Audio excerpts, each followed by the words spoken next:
الحمد لله رب العالمين والصلاة والسلام على سيد الأنبياء والمرسلين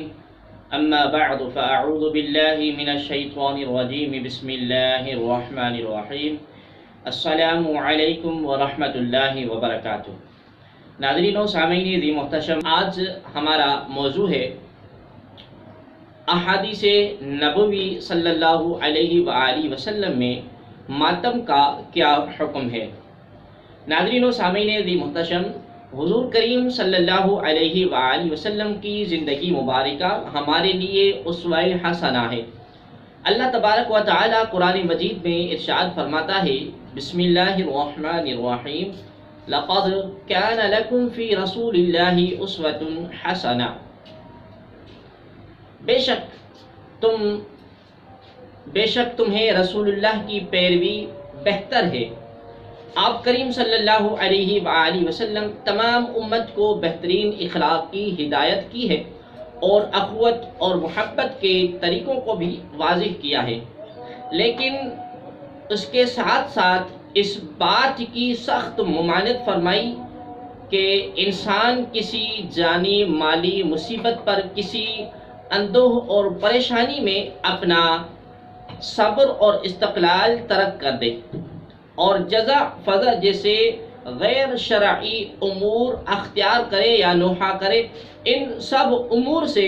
نبی رحمت صلی اللہ علیہ وآلہ وسلم نے منع فرمائی ہے۔ ناظرین و سامعین ذی محتشم، حدیث پاک ہے کہ قال رسول اللہ صلی اللہ علیہ وسلم لیس منا من ضرب الخدود وشق الجیوب ودعا بدعوى الجاہلیہ۔ بخاری شریف کی حدیث پاک ہے، کتاب الجنائز کے اندر یہ حدیث پاک موجود ہے، حدیث نمبر ہے 1297، یعنی کہ رسول کریم صلی اللہ علیہ وآلہ وسلم نے ارشاد فرمایا کہ جو شخص کسی مصیبت پر اپنے رخسار پیٹے، گریبان پھاڑے اور عہد جاہلیت کی سی باتیں کرے وہ ہم سے نہیں ہے۔ ایک اور حدیث پاک میں نبی مختار صلی اللہ علیہ وآلہ وسلم نے ارشاد فرمایا کہ ابی سعید خدری رضی اللہ تعالی عنہ اس حدیث پاک کے راوی ہیں، آپ فرماتے ہیں کہ قال رسول اللہ صلی اللہ علیہ وسلم النائحۃ والمستمعۃ۔ سنن ابی داؤد کے اندر یہ حدیث پاک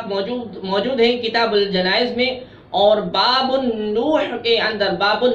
اندر یہ حدیث پاک موجود ہے۔ حضرت ابو سعید خدری رضی اللہ تعالی عنہ روایت کرتے ہیں کہ آپ کریم صلی اللہ علیہ وآلہ وسلم نے نوحہ کرنے والی اور سننے والی دونوں پر لعنت کی ہے۔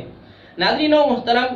آپ نے دیکھا اور سنا اور متواتر احادیث مبارکہ میں نبی مختار صلی اللہ علیہ وآلہ وسلم نے نوحہ کرنے کی ممانعت فرمائی ہے۔ ناظرین محترم، تو تمام مسلمانوں کو چاہیے کہ آپ کا اور ہمارا محبوب جناب محمد کریم صلی اللہ علیہ وسلم جس فعل سے، جس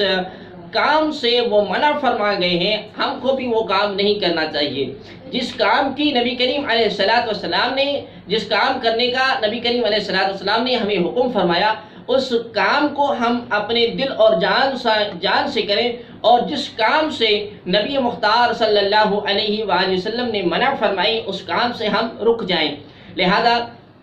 ناظرین محترم، اللہ کریم کی دربار اقدس میں ہم دعا کرتے ہیں کہ اللہ تبارک و تعالی آپ اور ہمیں محبوب دو عالم صلی اللہ علیہ وآلہ وسلم کی پاک شریعت مطہرہ پر عمل کرنے کی توفیق عطا فرمائے۔